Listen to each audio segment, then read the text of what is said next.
धीमहि धियो यो नः प्रचोदयात्। आज स्वाध्याय चिंतन का हमारा क्रमांक है 740, तारीख 21 जनवरी 2024, दिन रविवार। और आज हमारे बीच में आदरणीय श्री प्रमोद कुमार साहब, जो एडिशनल कमिश्नर इनकम टैक्स हैं एट प्रेजेंट दिल्ली में। और आज आपका जो विषय आपने लिया है, सनातन संस्कृति सृष्टि संघर्ष सतत चक्र। तो कल हमारा 22 जनवरी को राम जन्म उसका उद्घाटन होने जा रहा है, राम मंदिर का। उसके पूर्व संध्या पे आदरणीय प्रमोद कुमार साहब एक उद्बोधन अपना देंगे। अब ज्यादा समय लेते हो आदरणीय प्रमोद कुमार साहब निवेदन करते हैं आज का उद्बोधन जारी करें। आदरणीय प्रमोद साहब। प्रणाम शर्मा जी। प्रणाम। शर्मा जी का अनायास फोन आया था, तो मैं वैसे तो आज कल का 22 तारीख है, तो मैंने सोचा कि आज इसी संबंधित कोई सब्जेक्ट होना चाहिए, तो सब्जेक्ट भी इन्हीं के कंसल्टेशंस के बाद में ही मैंने डिसाइड किया था ये कि यही होना चाहिए। ऐसा तो नहीं है, कोई डिस्प्यूटेबल सब्जेक्ट तो नहीं माना जाना चाहिए, क्योंकि ये संस्कृति है हमारी। कल का दिन एक बड़ा उत्तम और अच्छा दिन है। मैं सोचता हूँ कि भारतीय संस्कृति के इतिहास में इस दिन को हमेशा याद रखा जाएगा। सनातन संस्कृति, जिसे भारतीय संस्कृति देव संस्कृति भी बोलते हैं, आर्य संस्कृति के नाम से भी जानते हैं, ये सारे नाम जिस संस्कृति को इंडिकेट करते हैं वो भारतीय संस्कृति है।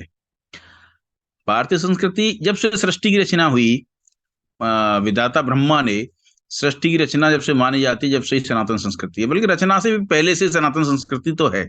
जो सनातन संस्कृति का जो सृष्टि से पहले क्या था, वो महाप्रलय थी, तो वो भी सनातन संस्कृति है। क्योंकि हर कल्प के बाद में जो अंधकार युग आता है ब्रह्मा जी के 12 घंटे एक कल्प के बराबर माने जाते हैं, सृष्टि करता है। तो और जो रात्रि है वो भी एक कल्प के बराबर है, 12 घंटे की है। तो इसके बीच में जो संयुक्त ज्वाइंट काल होता है, इसे बोलते हैं, वो महाप्रलय कहलाती है। तो महाप्रलय में भी सनातन संस्कृति जीवित रहती है, वो संस्कृति कभी नहीं जाती है, वो महाप्रलय में भी जीवित है। ये अमर है एक तरह से कहिए आप। ये सृष्टि में 2 लोग अमर माने जाते हैं वैसे हमारी सनातन संस्कृति में, और वास्तविकता में भी 2 लोग ही अमर हैं। एक उसमें ऋषि लोमश हैं और दूसरे काकभूषण जी माने जाते हैं। ठीक है, तो ये उन्हीं की तरह लगभग अमर है। काकभूषण के बारे में ये माना जाता है कि वो महाप्रलय में भी जीवित रहते हैं और महाप्रलय को देखते हैं। उनके बारे में ये माना गया है, जो कल का दिन बिना काकभूषण जी के वर्णन के कल का दिन अधूरा है एक तरह से। उन्होंने 17 बार महाभारत और 11 बार रामायण अपनी आंखों से देखी है, ये माना जाता है। तो सनातन जो संस्कृति है वो चिरंजीवी है, अमर है, मृत्यु काल के द्वारा प्रभावित नहीं है। अब बात है कि सनातन संस्कृति जब ये चली आ रही है, बीच बीच में इसको टाइम टू टाइम धक्का से लगते है, एकदम से थोड़ा सा सुधरती है, संभलती है और फिर अपने कलेवर में आ जाती है। पश्चिमी सभ्यता में एक पक्षी है फिनिक्स, फिनिक्स पक्षी बोलते हैं उसको, जो जब नष्ट भी हो जाता है ना, तो उसकी राख वो अपना खुद का दाह संस्कार कर लेता है, तो उसकी राख से फिर नया फिनिक्स पक्षी उठाता है। ये यूनानी दंत कथाओं का एक पक्षी है, जो देखा तो नहीं गया किसी के द्वारा, लेकिन दंत कथाएं इसके नाम पे बहुत है। सनातन संस्कृति भी जस्ट उससे भी बेटर स्थिति में है कि वो लगता है कि ऐसा कि अब खत्म सी होगी और फिर दोबारा से उससे ज्यादा बड़ी ताकत से खड़ी होती है। अब कल का दिन इसके लिए बड़ा स्पेशल दिन है। ये संस्कृति किस तरह से दोबारा से उसका एक आयाम, संस्कृति का एक अंग किस तरह से दोबारा से उठ खड़ा हुआ। प्रारंभिक काल में, सृष्टि के आदि में, सनातन संस्कृति की प्रतिजीवी संस्कृति थी असुर संस्कृति। पहले इसको देव संस्कृति बोलते थे और उसको बोलते थे असुर संस्कृति। जो आज का असीरिया बना हुआ है, जिसे असीरिया बोलते हैं, जो पहले असुरिया नाम था उसका, जहाँ असुर रहते थे, फिर असीरिया बन गया, फिर सीरिया कहते हैं आज के लिए। तो उस समय जब कि कश्यप के पुत्रों ने, एक ने देव संस्कृति अपनाई जो सनातन संस्कृति से पहले से चली आ रही थी, और दूसरे दिति के पुत्रों ने, दैत्यों ने असुर संस्कृति अपनाई। इन दोनों में संघर्ष ही बहुत लंबा चला। तो आपने सुना होगा देवासुर संग्राम चलता रहा हजारों साल तक। ये 2 संस्कृतियों में क्लैश बिटवीन द सिविलाइजेशन था, 2 संस्कृतियों के बीच क्लैश थे। देव अपने कहते थे कि भाई हमारे संस्कृति के जो लक्षण हैं, जो कैरेक्टरिस्टिक्स हैं, विशेषताएं हैं, इसी से दुनिया चलनी चाहिए और यही वास्तविकता है। वो परमात्मा में विश्वास करते थे, परमात्मा में वो भी विश्वास करते थे। वो ये कहते थे कि ये सहजीविता की ये सबसे बड़ा इंपॉर्टेंट लक्षण था इन दोनों में, जो डिफरेंस है वो आज भी है, सहजीवता। वो कहते हैं कि हम अपनी कल्चर को मानते हैं, देवता लोग बोलते थे, लेकिन साथ साथ में दूसरे लोग भी रहे, हमें कोई आपत्ति नहीं है, हम साथ रह सकते हैं किसी के, हमारी संस्कृति का आधिपत्यवादी दृष्टिकोण नहीं है कि दूसरा भी वही करे जो हम करें। ठीक है, तो ये सहिष्णुता, टॉलरेंस, और ये इस संस्कृति का मूल लक्षण था। असुर संस्कृति के बारे में ये था कि असुर संस्कृति सहिष्णुतावादी नहीं थी, आधिपत्यवादी थी, और वो ये चाहते थे कि पूरे जगत में हमारे जो लक्षण हैं उन लक्षणों को अपनाया जाए। उस समय शुक्राचार्य जो भार्गव थे वो उनके भी गुरु थे असुरों के, या बृहस्पतिदेव गुरु बृहस्पति थे। ठीक है, तो इन गुरुओं का भी बड़ा आपस में क्लेश चलता रहता था। हजारों साल इंद्र, यहाँ के राजा इंद्र में, वहां के राजा हिरण्यकश्यप बना, उसके बाद में हिरण्यकश्यप, उसके बाद में कैलाश से होते हुए, विरोचन से होते हुए बलि तक लड़ाई चलती रही। ठीक है, कभी वो जीत जाते थे तो कभी ये जीत जाते थे। तो ऐसी कंडीशन में वो लास्ट लड़ाई फाइनल हुई, खत्म हुई बलि के बाद। एक्चुअली क्या हुआ, तो ये देवासुर जो संस्कृति थी, देवी संस्कृति और असुर संस्कृति का क्लेश था जो हजारों साल चला, उसकी परिणति हुई असुर संस्कृति के नष्ट होने में। उसके कुछ अंश बचे रह गए हल्के फुल्के, मयासुर जैसे मैदानव बोलते हैं। तो उस मैदानव ने त्रेता युग में जब अपनी संस्कृति खत्म हुई तो उन लोगों ने एक षड्यंत्र रचा, एक तरह से कह दीजिए कि देव संस्कृति के एक ऋषि के पुत्र के साथ अपनी पुत्री का विवाह किया और उससे नई संस्कृति डेवलप की। मतलब असुर संस्कृति भी खत्म तो हो गई, असुर नाम से खत्म हुई, लेकिन वो वामपंथी विचारधारा या उल्टी विचारधारा वाली या असुर संस्कृति के लक्षण वाली नई संस्कृति पैदा हुई जिसे रक्ष संस्कृति बोलते थे। आपने एक वर्ड सुना हुआ राक्षस, ये राक्षस वर्ड है, ये रक्ष संस्कृति से उत्पन्न हुआ है। इस प्रारंभ में क्या हुआ कि इन लोगों को जो आर्य पिता और असुर माता के पुत्र थे, इन लोगों को समुद्र और नदियों की रक्षा का भार सौंपा गया था। कालांतर में उन्होंने लंका में अपना बड़ा साम्राज्य बनाया जिसे रावण बोलते हैं, और रक्ष संस्कृति का जो मेन व्यक्ति जो हुआ वो रावण हुआ। ये संस्कृति ने पूरे विश्व में बहुत तेजी से फैली उस समय त्रेता युग में, बहुत तेजी से, इतनी तेजी से फैली कि सारे द्वीपीय देशों को, बल्कि और सारे जैसे ये तुम्हारे असीरिया वाले प्रदेशों को, अफ्रीका तक के प्रदेशों को उन्होंने अपने कब्जे में कर लिया। और बल्कि भारतवर्ष में मैं आपको बताऊं वो तेजी से आगे बढ़े और उन लोगों ने मिर्जापुर तक और यहाँ तक सोनभद्र तक अपनी चौकियां स्थापित की, जिन्हें खरदूसर बोलते थे। वो यहाँ की इन चौकियों के अधिपति, यहाँ के गवर्नर थे उनके लोगों के। और जो दैव संस्कृति थी वो तेजी से क्षरित हुई और वो केवल अयोध्या के आसपास रह गई। बल्कि इवन मथुरा जो वो है प्रदेश है, जैसे मधुपुर बोलते थे उस समय, वो भी इनके अधिकार क्षेत्र में चला गया था। रक्ष संस्कृति वाले में लवणासुर शासन करता था। इस रक्ष संस्कृति में आर्य संस्कृति के तत्व 10% भी नहीं थे, 10% थे, 90% असुर संस्कृति के तत्व थे। इसलिए इसको एक तरह से असुर संस्कृति की उत्तरगामी बोला गया, उत्तरवर्ती। तो ये जो संस्कृति थी अपनी चरमावस्था में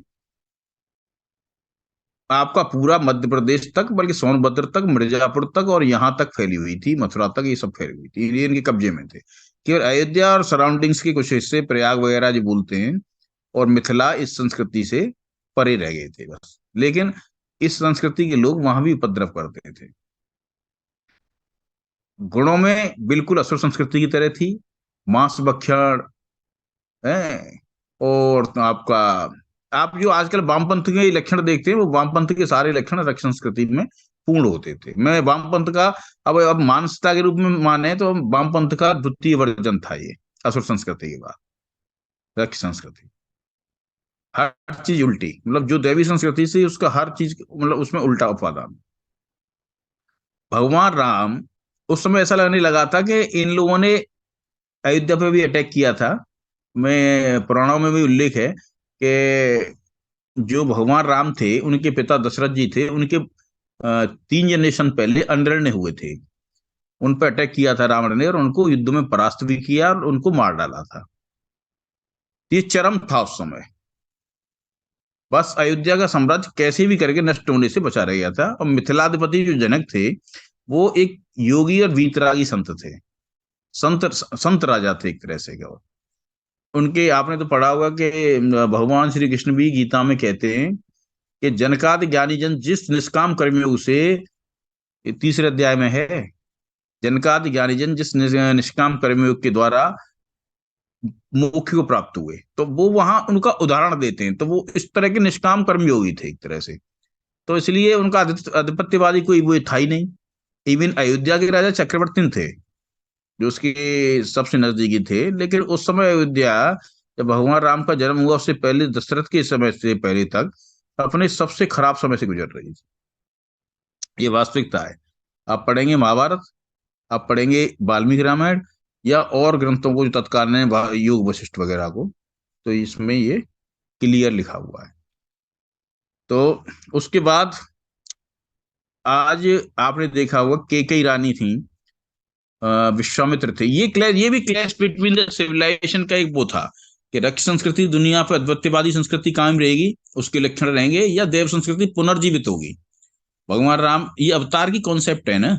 अवतार का मतलब यही है कि परमेश्वर सनातन संस्कृति को हमेशा जीवित रखेंगे किसी भी कीमत पर। क्योंकि सृष्टि की आर्य संस्कृति या सनातन संस्कृति या देव संस्कृति ये इतनी श्रेष्ठतम संस्कृति है कि इसका जो विकास हुआ है ना, वो किसी व्यक्ति विशेष के द्वारा नहीं हुआ। ये मुझे तो लगता है ये परमात्मा के द्वारा ही इस संस्कृति के मूल तत्व हमारे मस्तिष्क में ऑटोमेटिक डाले गए हैं, जिसको धीरे धीरे धीरे धीरे ऋषियों ने, मुनियों ने, समाज के श्रेष्ठतम व्यक्तियों ने और डेवलप किया है और उच्च अवस्था में पहुंचाया है। तो ये सनातन संस्कृति नष्ट नहीं हो सकती है, न नष्ट होने देता है परमात्मा किसी भी कीमत पर। तो उन्होंने अवतार लिया दशरथ पुत्र के रूप में, क्योंकि वही एक साम्राज्य था जो बचा हुआ था असुरों के द्वारा। अदरवाइज मैं बताया लवणासुर का मथुरा में भी शासन था, उधर सोनभद्र में वहां तक खरदूषण शासन करते थे। और इवन बंगाल के क्षेत्र में उधर साइड में ताड़का, सुबाहु और ये थे मरीच, इनका शासन था। ये सब रावण के राज्यपाल थे। तो एक रानी जिसको मैं सबसे बड़ा योगदान दूंगा, और जिसे लोग कहते हैं कि वो ऐसी माता नहीं होना चाहिए, रियलिटी जो मेरे अनुसार जो रियलिटी है, मैंने जो गहराई तक उसमें देखा है कि कैकेयी आम रानियों से अलग थी। माता कैकेयी, कौशल्या और सुमित्रा एक आम जैसी स्त्री होती हैं वो रानियां थी, ठीक है, जिनके अंदर भावना होती है, जिनके अंदर मत तो होता है। लेकिन कैकेयी इन सबसे अलग थी। कैकेयी सुपर डुपर थी। तो उन्होंने पहले ही दे दिया था इंडिकेशन कि जब देवासुर संग्राम हो रहा था दशरथ के समय में, तो कैकेयी, देवासुर संग्राम मतलब यही रक्त संस्कृति वालों से बढ़न, तो असुरों से, उनके कुछ असुर वंश थे उनसे। तो कैकेयी दशरथ के साथ युद्ध में गई थी। तो उस माता को जो युद्ध में गई है उसको कोई मामूली नहीं माना जा सकता है। वो गारंटी से डिप्लोमेट भी रही होंगी। और मैं कहता हूं कि कैकेयी जैसा डिप्लोमेट इन युगों में कभी कभी जन्म लेती है, वो हमेशा जन्म नहीं लेती हैं। तो ये आपने एक चीज और महसूस की होगी कि भगवान राम जब छोटे थे उनको उसके लिए तैयार किया था माता कैकेयी ने। ये रियलिटी है। और इस पूरे एपिसोड में मुझे तो लगता है कि दशरथ जी को थोड़ा सा अनभिज्ञ रखा गया था, क्योंकि दशरथ जी भावना प्रधान थे और शासन चलाने के लिए भावना प्रधान की आवश्यकता कम होती है। तो ये पूरी चीज माता कैकेयी, विश्वामित्र जो उस समय के सबसे ब्रह्मर्षि थे, बड़े ऋषि थे और आर्य संस्कृति के पुनरुत्थान के मेन नायक थे, और इसके अलावा कुछ ऋषि मुनियों को पता था, बस वशिष्ठ को पता था। तो जब इनको मांगने विश्वामित्र आए तो ये एक ट्रायल था। ट्रायल का मतलब ये था कि भाई अगर राज्य लड़ेंगे भगवान राम, ठीक है, एक एस्टेब्लिश एम्पायर से, बड़े एम्पायर से, इसमें अयोध्या छोटा एम्पायर था उस समय, ये रियलिटी है। इसे तो पता है आपको, जब उनकी चौकियां, उनकी रक्षा चौकियां यहाँ तक थी, सोनभद्र था, तो एम्पायर तो बड़ा था। दूसरा, जो शक्तिशाली हो जाता था तो जो रक्षा संस्कृति वाले उससे टाई अप कर लेते थे। जैसे ये वानर भी एक संस्कृति थी उस समय, जो नर, वानर का मतलब था कि वन के नर, वन में नर रहते हैं, वो वानर थे। ये नहीं है वो भालू वालू और ये बंदर फंदर नहीं था। ये तो रियलिटी से परे है। ऐसे व्यक्ति जो थोड़ा सा शहर के उससे माहौल से दूर जंगलों में रहते थे, वनों में रहते थे, अब भी तो रहते हैं बहुत से लोग वनों में, वो वानर वानर थे, उस संस्कृति के साथ उसका टाई अप था वानर लोगों के साथ। तो वो बहुत शक्तिशाली रूप में थे। तो ऐसी कंडीशन में कई ने एक डिप्लोमेसी फेंकी कि अगर अयोध्या का साम्राज्य सीधे इनसे लड़ेगा तो भिड़ंत नहीं कर पाएगा, बेहतर है कि हम राम लक्ष्मण को पहले ट्रायल में भेजें और ये पता करें इनकी शक्ति कितनी है। सभ्यता उस समय बड़ी चरमोपस्था में थी, वैज्ञानिक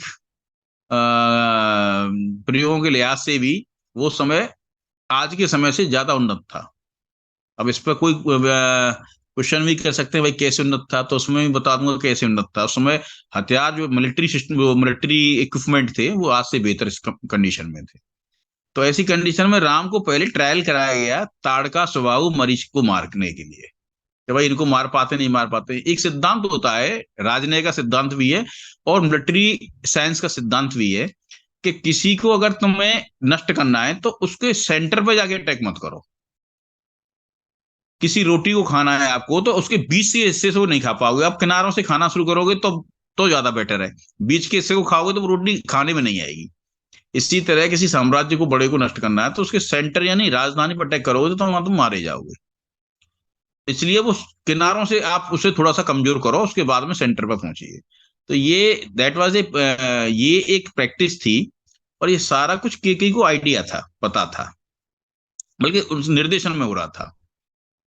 उस महान रानी उन महान केके माता ने ये सारा दोष अपने ऊपर ले लिया और इतिहास में वो अपने आप को एक फालतू का कलंकित कर दिया, लेकिन आर्य सभ्यता की रक्षा की।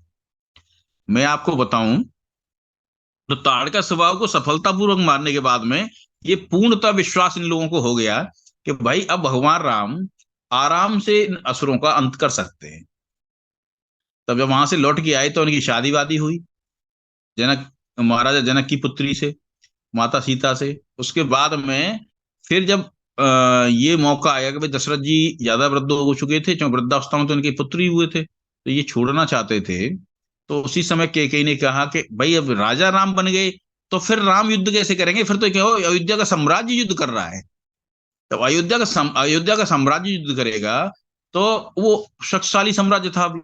अभी भाई उसको इतना कमजोर थोड़ी कर दे, ताड़का स्वभाव तो मरे थे, वो एक मामूली सी हल्के फुल्के आदमी थे इनके लिए। तो ऐसी कंडीशन में केके ने ये वर मांग ली है कि भाई मुझे इनका वनवास चाहिए। इस पूरे एपिसोड में पूरी तरह से डिप्लोमेसी थी। डिप्लोमेसी ये थी कि केके किसी कीमत पर नहीं चाहती थी अयोध्या का पूरा साम्राज्य सीधे युद्ध में इन्वॉल्व हो जाए, जिससे अगर बाई चांस हार गया ना तो उसके बाद फिर आर्य संस्कृति का नाम लेने वाला नहीं बचेगा। अयोध्या के बाद कौन था, जनक जी में तो इतना दम नहीं था कि वो उनको काउंटर कर पाए।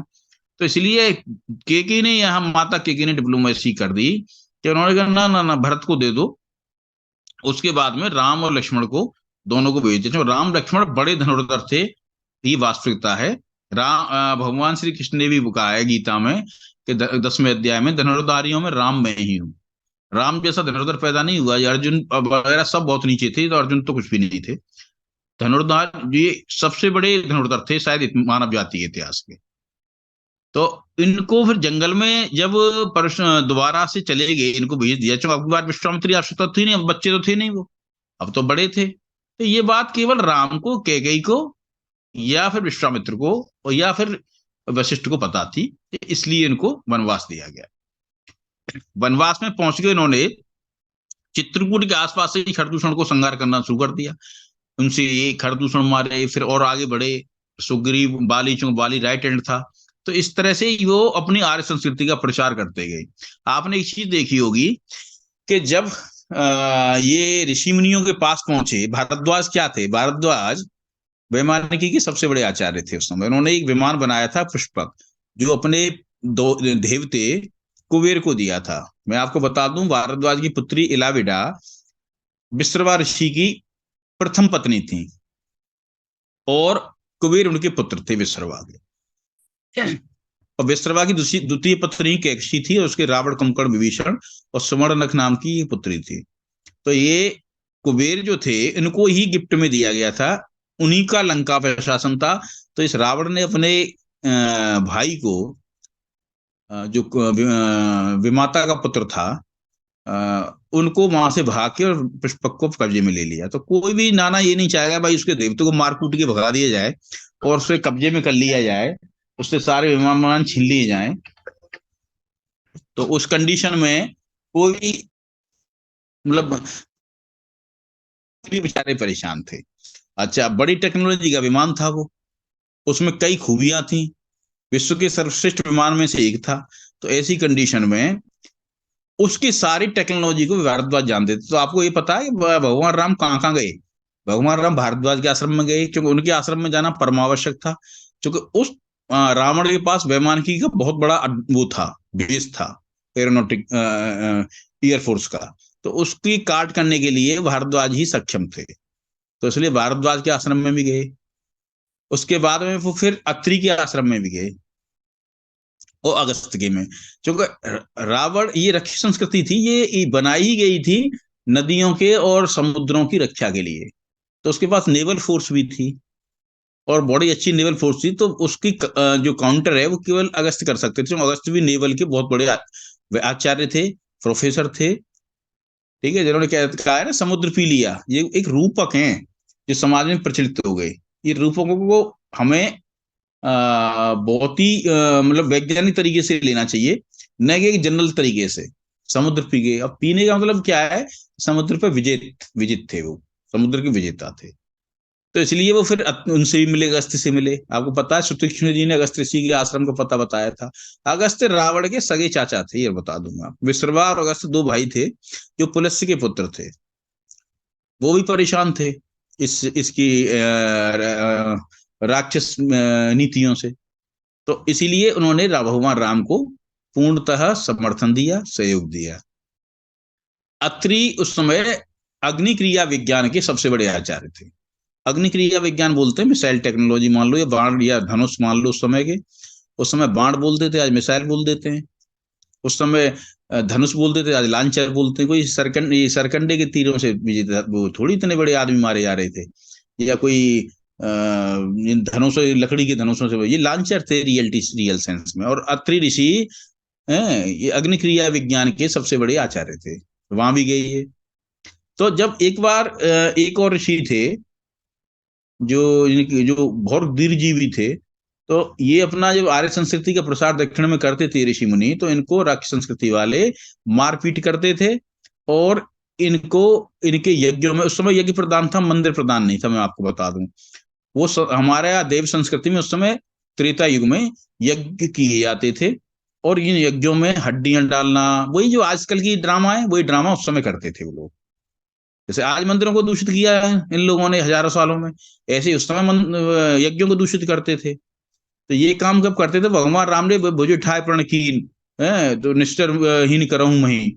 उन्होंने, भगवान राम ने प्रतिज्ञा इन ऋषि मुनियों से की, जो कि सनातन संस्कृति के अग्रदूत थे ऋषि मुनि, कि भाई मैं प्रतिज्ञा करता हूं कि मैं तुम में से अब एक को भी नहीं मरने दूंगा, और अगर ये राक्षस संस्कृति वाले राक्षस लोग ये तुम्हें मारने की कोशिश करेंगे तो फिर मैं इनका विनाश कर दूंगा।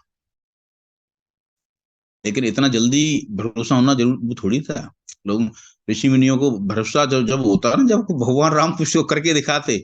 भगवान राम ने खरदूषण को जब परास्त कर दिया और मार डाला, उसके बाद ऋषि मुनियों को भरोसा हुआ कि ये ही वो योद्धा हैं जिनके लिए बहुत दिनों से सोचा जा रहा था कि भाई कोई तो पैदा हो सनातन संस्कृति में जो इनको रक्त संस्कृति वालों को परास्त करे।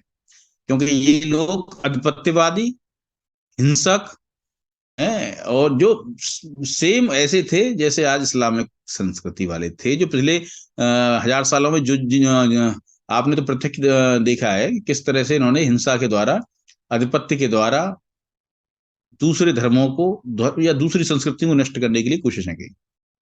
सेम बिल्कुल रक्त संस्कृति उस समय कर रही थी, जो इनकी पूर्ववर्ती मानता हूं मैं से। तो भगवान राम ने फिर जब लंका के वाली को मारा और सुग्रीव को वो मुक्त किया, उसके बाद में उन्होंने लंका पर अटैक किया बाकायदा। हनुमान को अपने साथ में लाया, जो उस समय मैं मानता हूँ हनुमान कोई ऐसे पूंछ वाले वानर नहीं थे, ये एरोनॉटिकल इंजीनियर थे बहुत बड़े। इस पर किसी और दिन में बात करूंगा। और उन्होंने अपनी छोटी हल्के विमानों वाली वायुसेना के द्वारा भगवान राम को मदद की थी। क्योंकि रावण की वायुसेना में पुष्पक विमान तो आपने सुना ही है, तो विमान तो थे। तो वहां कई उस्तानगोडा वगैरह हवाई अड्डे भी अभी भी इनके प्रमाण मिले हैं लंका में। तो रावण के पास एक पूरा एयरफोर्स थी सुसंगठित, पूरे एक सिस्टम था। ये लंकनी वंकनी कोई दैत्य ऐसा नहीं था, मुंह फाड़ लिया और नाक निकाल दिया कोई राक्षसी टाइप की हो। ये एक रडार सिस्टम था जिसकी कमांडर थी बाकायदा, और ये लंका की त्रिस्तरीय व्यवस्था थी, सुरक्षा व्यवस्था, जिसको सिंहनी पहला, मैनाक इल्यूशन एक था, पर्वत नहीं था, वो इल्यूशन था। जैसे चीन भी आज इल्यूशन को डेवलप करने पे तो लगा हुआ है।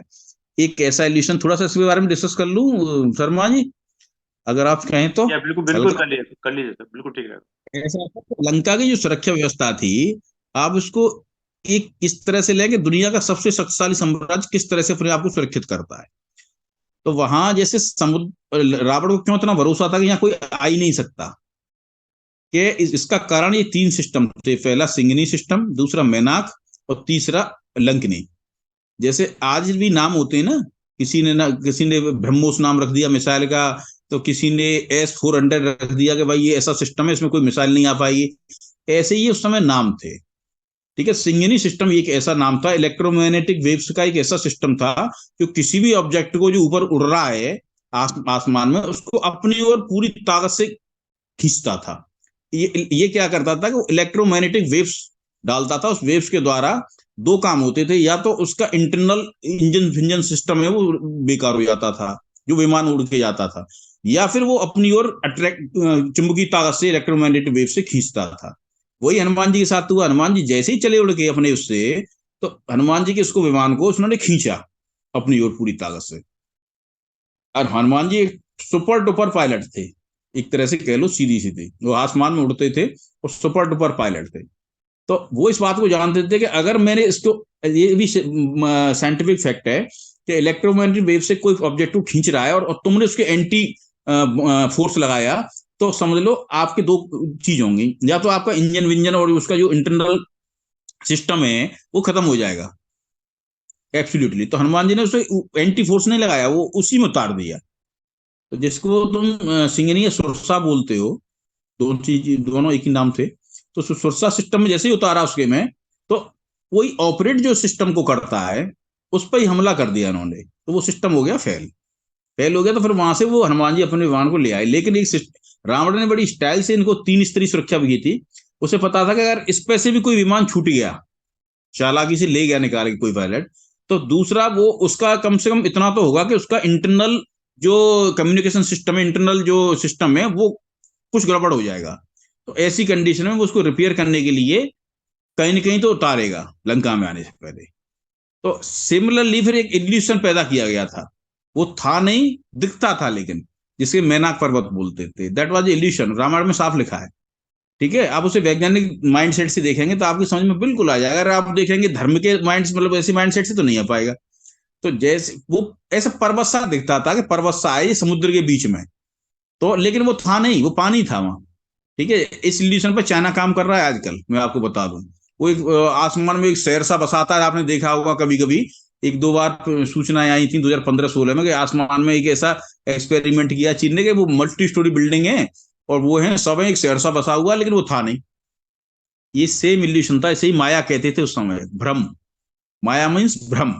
तो वो अब इसीलिए वो रावण ने सेकेंडरी रखा था कि अगर वहां से उसका कोई भी विमान आता है, क्रॉस कराता है उसको, सिंगनी सिस्टम को, सुरसा सिस्टम को, इलेक्ट्रोमैग्नेटिक वेव्स को, तो वो उस पर उतरेगा नेचुरली, तो पानी में डूबेगा।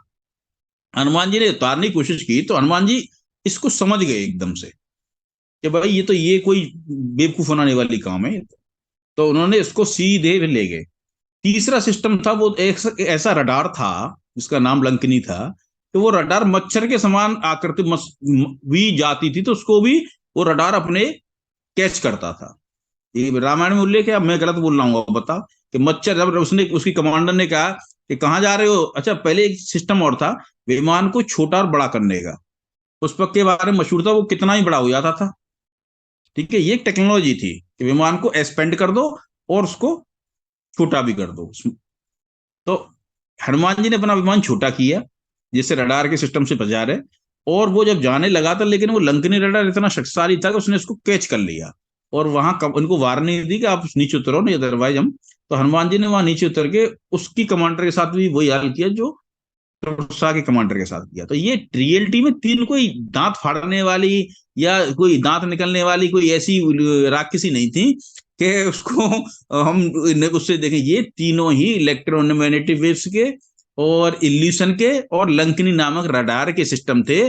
क्लियर क्लियर लिखा हुआ है कि मच्छर की आकृति भी उस पर उसने कैच कर ली थी, तभी तो वार्निंग दी थी कि ओ मच्छर की तरह बन के जा। उसने कहा था कि मच्छर भी नहीं जा सकता उसमें लंका में इस रडार को क्रॉस करके। लेकिन हनुमान जी इन तीनों को परास्त करके आगे निकल गए।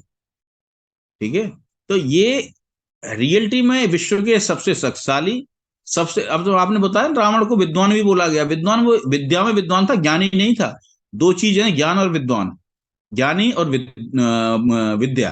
वो विद्यानुरागी था, ज्ञानी नहीं था। ज्ञान तो उसे बोलते हैं जो हृदय से धूत होता है, जो परमात्मा से सीधे योग लिंक कराता है। और ज्ञान एक योग है। योग का मतलब परमात्मा से मिलन करना कराने वाली चीज। और ज्ञान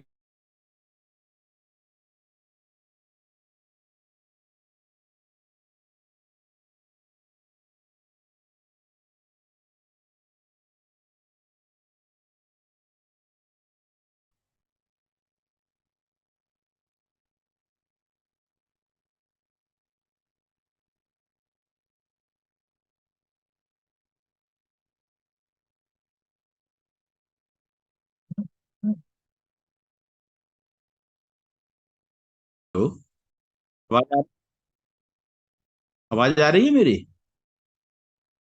हेलो। अच्छा, तो फिर रावण वो था। तो इस तरह से भगवान राम ने जब रावण को परास्त कर दिया तो सनातन संस्कृति विजित हो गई, जीत गई, फिर खड़ी हुई। फिर भगवान राम ने सनातन संस्कृति को चंपा से लेकर और सीधे वहां तक फैलाया। जितना भी ज्ञात संसार था उसमें यूरोप तक, यवन तक, वहां तक सब फैला दिया। हर जगह सनातन संस्कृति, रक्त संस्कृति हमेशा के लिए खत्म हो गई। फिर उसका कोई उल्लेख आपको न मिलता होगा न मिला। लेकिन आपने एक चीज देखी है, रक्त संस्कृति तो खत्म हो गई लेकिन वो मानसिकता फिर भी खत्म नहीं हुई। एक समय पूरी दुनिया में सनातन संस्कृति का झंडा था। इसलिए भगवान राम को सनातन संस्कृति के दो मुख्य आधार स्तंभों में से एक माना जाता है। भगवान राम पहले और दूसरे भगवान श्री कृष्ण। ठीक है, इस प्रारंभ तो लड़ाई तो परशुराम ने शुरू की थी इसके खिलाफ। किसके? वामपंथी मानसिकता के खिलाफ। वामपंथी मानसिकता इतनी हावी हो गई थी, आपको बता दूं कि तुम्हारे यहाँ का ही एक राजा सहस्त्रबाहु अर्जुन जिसे बोलते थे, वो भी वामपंथी मानसिकता का पोषक था। वो भी असुर था, एक तरह से असुरी प्रवृत्ति का। दो तरह की होती है ना, एक तो असुरी वंश में जन्म ले, एक होता है असुर प्रवृत्ति। तो उसने असुर प्रवृत्ति ग्रहण कर ली थी। वो गुरुकुल के खिलाफ ही पूरा गुरुकुलों के खिलाफ आयोजन कर रहा था। गुरुकुल हमारे संस्कृति के मेन आयाम थे। जैसे आजकल विद्या, ये संस्कृति विद्यालय बोलते हैं, तो वो परशुराम जी ने उसको नष्ट किया था। इसलिए परशुराम को भी अवतार माना गया है, राम को भी अवतार माना गया है। ठीक है, राम मुख्य आधार है। समझो, राम ने वो काम किया कि अंत बिल्कुल कर दिया। जैसे उत्तरवर्ती काल में शंकराचार्य जी ने भी यही काम किया था, जो आदि गुरु शंकराचार्य थे। ठीक है, उसके बाद भगवान श्री कृष्ण ने द्वापर में ये जो असुर संस्कृति का जो मानसिकता है, इसे वामपंथ बोलते हैं, उल्टा, वो हमारे यहाँ घरों में घुसाई। फिर एक ही वंश में घुसाई। जैसे राम, एक ही परिवार था, उसमें दुर्योधन वामपंथी था और पांडव बेचारे भारतीय संस्कृति के पोषक थे। सगा मामा कंस वामपंथी था, उनके पिताजी उग्रसेन जो थे वो भारतीय संस्कृति को मानते थे। हैं, और जो क्या नाम है, मगध का सम्राट जरासंध, वो वामपंथी था नेचर में, आधिपत्यवादी, वामपंथी, आतंकी, इस टाइप के। मतलब ये सारे जो ये गुण हैं जो असुर संस्कृति में है, अगर वो आप में या मुझ में भी है तो समझ लो मेरी मानसिकता असुरत्व की ओर चली गई है। ठीक है, तो उस कंडीशन में भगवान श्री कृष्ण ने कहा कि भाई अब तो ये घर घर में घुसी। तो वास्तव में भगवान श्री कृष्ण ने जो कार्य किया वो राम से भी दुष्कर था। तो राम ने तो सीधे सीधे उस साम्राज्य को वो किया, लेकिन जब घर में ही घुसा है कोई चीज, कोई मानसिकता, तो उससे पार पाना बड़ा मुश्किल काम है। जिसमें सगे मामा, सगे समधी, भाई दुर्योधन समधी तो भगवान कृष्ण का था, साम्र के लिए उसकी पुत्री भी आई थी, है तो बलराम का चेला था। और सगा मामा का ससुर वगैरह, ये सारे लोग, मौसी के लड़के, बुआ के लड़के, शिशुपाल कौन था? बुआ का लड़का था। ये सब जब उसी मानसिकता से ग्रसित हो जाएं तो उससे पार पाना तो परमात्मा के लिए संभव है। फिर आम आदमी तो नहीं पा सकता है भाई। किस किस को मारा है आखिर? तो इसीलिए जरासंध 17 बार 15 बार कितनी बार छोड़ा गया वो, क्योंकि बार बार इकट्ठा करके यही लाएगा। हमें क्या पता कौन कौन मानसिकता किस मानसिकता से ग्रस्त हो गया है। तो इस काम के लिए एक और चीज की आवश्यकता है। आपकी आवाज नहीं आ रही है, आप फुल लो उसको। इस चीज के लिए एक चीज की और आवश्यकता है, वो है निर्मोही होना, मोह रहित या आसक्त रहित होना। अदरवाइज तो आसक्ति हो गई तो फिर तो भूआ लगा है, मेरा मामा है, मेरा फलाना है, ढीगा, ये सब हो जाएगा, समझी है तो तुम्हारी। इसलिए परमात्मा भगवान श्री कृष्ण पूर्ण ब्रह्म थे और वो आसक्ति रहित भी थे। उन्हें आसक्ति नहीं थी किसी से, वो अपने कर्तव्य कर्म को करने आए थे और उस कर्तव्य कर्म को करके जब दुनिया में कर दिया उन्होंने फाइनल, तो उसके बाद उन्होंने कहा कि वो मानसिकता फिर इनके परिवार में भी घुसी हुई थी, यादवों में घुसी हुई थी, यदुवंशी थे। इसलिए उन्होंने मूसल युद्ध में इनको भी नष्ट करा दिया। ये रहेंगे तो पृथ्वी पर भार रहेगा, तो इसलिए इनको भी नष्ट कराओ। तो वो ऐसा काम कोई आम इंसान तो कर नहीं सकता भैया। ये काम तो परमात्मा ही कर सकते हैं, जो आसक्त रहित होंगे, निष्काम आएंगे, जिस काम के लिए आए वो काम उन्होंने किया और अपने चले गए परम धाम। तो ऐसी कंडीशन ये सनातन संस्कृति का। तो अच्छा, उस समय क्या था? उस समय पता है आपको इसको खाद पानी कौन देने का काम कर रहा था इसी मानसिकता को? वो चारवाक था। जैसे वहां रावण ने इसको नेतृत्व दिया, या चारवाक नेतृत्व दे रहा था। आपने सुना होगा यावत जीवम सुखम जीवित कृतम भवेद। ये उसने चारवाक ने बड़ी स्टाइल से, अब एक एम्पायर नहीं बनाया, एक एम्पायर तक सीमित नहीं रही, ये मानसिकता को पूरे भारतवर्ष में परिवारों में घुसा दिया, सारे क्षत्रियों में घुसा दिया। तो क्या हुआ फल इसका? अहंकारी हो गए क्षत्रिय। क्या हुआ फल इसका? कि सब लोग एक ही परिवार में दो दो तरह की मानसिकता पैदा हुई। पांडव अलग थे और ये अलग थे। बल्कि इवन जरासंध मानसिकता में असुरत्व में मानसिकता वाला था और उसका लड़का सहदेव था, वो देवी मानसिकता वाला था। ये बड़ी विषम स्थिति थी द्वापर युग में। और इसका मेन कारण कौन था? इसका मेन कारण था ये चारवाक। उसने इसको एक आइडियोलॉजिकल बेस दे दिया, सिस्टम को। आइडियोलॉजिकल बेस देने के बाद में इसको पूरा एक सिस्टम बना दिया। अब वो एक आदमी नहीं था जिससे लड़ना है तुम्हें, एक रावण नहीं था वो, या एक हिरण्यकश्यप हिरण्याक्ष नहीं था। अब तो साला घर घर में हिरण्याक्ष और हिरण्यकश्यप पैदा हुए। और वास्तव में इस सिस्टम से लड़ना दुनिया का सबसे टेढ़ा काम होता है, मामूली काम नहीं है सिस्टम से लड़ना। ये तुम्हारे सगे कौन कौन को ढूंढोगे, किस किस को ढूंढोगे, किसकी मानसिकता दूषित हो चुकी है, किसकी मानसिकता ऐसी है। ये बड़ा मुश्किल काम था जो भगवान श्री कृष्ण के द्वारा ही संभव हो सकता था। अदरवाइज किसी आम इंसान की ताकत नहीं थी कि उसको संभव कर दे। फिर तो पूर्ण ब्रह्म में क्यों आने की जरूरत थी? आधे से भी नहीं, इसलिए पूर्ण ब्रह्म आए। अब देखा नहीं आपने, पौंड्रक राजा था उत्कल देश का, कलिंग देश का जैसे बोलते थे, वो अपने क्या हंसी उड़ाता था। ये क्या था? ये वही सिस्टम था कि वो हंसी उड़ाते थे। वो जैसे बाद के वामपंथी हंसी उड़ाते हैं ना सनातन संस्कृति की, ऐसे ही वो उड़ाते थे। तो वो अपना फर्जी 2 हाथ और पैदा कर लिए, उसमें शंख चक्र गदा पद्म धारण करके भगवान ही घोषित कर दिया, मैं वासुदेव पौंड्रक। ये एक सोचने वाली चीज है। ये हुआ क्या था? समाज ऐसी विद्रूप अवस्था में पहुंच गया था कि वो कहते थे परमात्मा कुछ है ही नहीं, जैसे आज का वामपंथ कहता है हम ही तो परमात्मा है, देखो 2 हाथ में 4 हाथ हैं हमारे। ये हंसी उड़ाने वाली चीजें थी सनातन संस्कृति की, जिसको उन्होंने नष्ट किया। कितनों लोगों को अपने हाथों से मारा, कितने को अर्जुन से मरवाया है, कितने लोगों को फिर जो अपने सगे थे वो आपस में लड़के मरवाया। और लास्ट में एट द एंड जब वो रेगिस्तान से होकर जा रहे थे, आपको याद है, पढ़ा होगा आपने, तो एक वो ऋषि थे जो रेगिस्तान में तप कर रहे थे, उनको अपना विराट स्वरूप दिखाया। तो उन्होंने पूछा भगवान ये आप रोक सकते थे? तो उन्होंने साफ कहा कि मेरा फिर उद्देश्य ही खत्म हो जाता है ना ऋषि मुनि, मेरा उद्देश्य खत्म होता था, फिर मैं इस उद्देश्य आया था, वो उद्देश्य पूर्ण नहीं हो पाता। मुझे अहंकारियों का दमन करना था। वो अहंकारी मेरे ही घर में थे, वो अहंकारी मेरे ही रिश्तेदार थे, नातेदार थे सब, इसलिए मैंने सबका दमन किया बिल्कुल निष्काम भाव से। तो ये सनातन संस्कृति का फिर तीसरा वो होता है। रक्त संस्कृति के बाद भगवान राम ने जो किया, विश्वव्यापी सनातन संस्कृति का प्रसार कर दिया।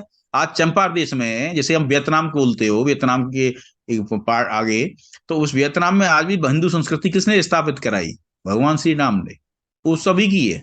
आज तो हम देख भी नहीं पा रहे हैं, तो पता पड़ा है कि भाई चंपा में भी हिंदू लोग हैं, वहां भी हिंदू मंदिर हैं, ठीक है। तो ये उस समय की ये इतिहास की ओर मत जाना। इतिहास कहता है कि भाई 1000 साल पहले हम चंपा में पहुंचे। चंपा में संस्कृति बहुत पुरानी है, भगवान राम ने उसे वर्ल्ड वाइड कर दिया था। आप जिसको आज बोल रहे हो ना चाइनीज लोग हैं, ये पहले यक्ष कहलाते थे, मैं आपको बता दूं।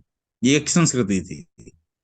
महाभारत में उल्लेख है कि हिमालय के उत्तरवर्ती भागों में यक्ष प्रजाति रहती है जो कि पीतवर्णीय है। इसलिए आपको पता होगा कि यक्ष जब युधिष्ठिर से संवाद करने आया था तो मानसरोवर झील के किनारे उनका संवाद हुआ था।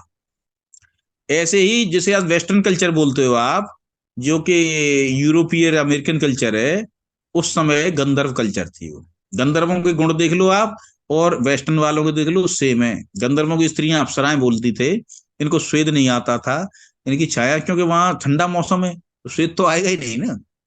और उनमें एक कॉमन कल्चर थी अप्सराओं में, आज तुमसे शादी कर ली तो कल उससे शादी कर ली तो परसों डाइवोर्स लेके उससे पहुंच गई। ये थी कि नहीं थी? आप देख लो वेस्टर्न कल्चर में सेम गुणों को वो कैरी कर रहे हैं, कहीं से भी गुण एक भी अलग नहीं होगा। ठीक है, ऐसे ही यक्षों में अपनी कल्चर थी, तो और असुरों की अपनी कल्चर थी और देव कल्चर यहाँ थी। तो ये तब भी क्लैश बिटवीन द सिविलाइजेशन था और आज भी है। और ये मानसिकता क्या है कि अब असल बात आती है मानसिकता की। आपने देखा है असुर संस्कृति वामपंथी मानसिकता की सबसे बड़ी संवाहक है। असीरिया प्रदेश के रहने वाले लोग असुर संस्कृति के उत्तरवर्ती हैं आज भी, और वामपंथी जो मानसिकता है उनमें कूट कूट के भरी हुई है, मैं बता दूंगा आपको। ठीक है, तो आज भी हम अपने गुणों को कैरी कर रहे हैं। देव संस्कृति वाले आज भी अपने गुणों को कैरी कर रहे हैं, कम या ज्यादा रूप में थोड़ा सा, ऐसी असुर संस्कृति वाले भी कर रहे हैं। तो चारवाक के समय में भगवान श्री कृष्ण ने सनातन संस्कृति को पुनर्स्थापित किया, जो कि हमारे भारतवर्ष में भी घुसाई थी, आज भी घुसाई है ना। आज भी कितने लोग नहीं मांस भक्षण नहीं करते हैं देश देश में, बताओ मुझे कितने लोग मांस भक्षण करते हैं, अंडा प्याज लहसुन सब चल रहा है।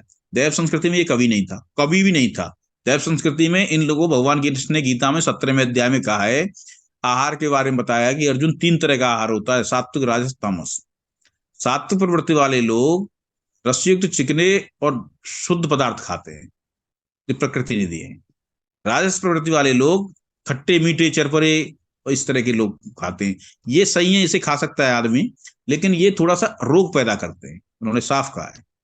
सात्विक प्रवृत्ति वाले आहार हैं जो रोग न रोग पैदा करते, व्यक्ति के मस्तिष्क को बिल्कुल उन्नत स्थिति में ले जाते हैं और उसे परमात्मा की ओर ले जाते हैं एक तरह से। अच्छा, और जो तामस प्रवृत्ति वाले दुर्गंधयुक्त पदार्थ हैं जिसमें प्याज लहसुन मांस भक्षण और ये सब आते हैं, या अपच और बासी खाने वगैरह, ये व्यक्ति में रोग भी पैदा करते हैं, व्यक्ति की मानसिकता को अपवित्र बनाते हैं, गंदा बनाते हैं और उसे अधोगति की ओर ले जाते हैं। जितने भी मांस भक्षण करने वाले लोग हैं वो उनमें हिंसक प्रवृत्तियां शुरू हो जाती हैं जो मानवता के अगेंस्ट है, जीव जंतु प्रकृति के अगेंस्ट है।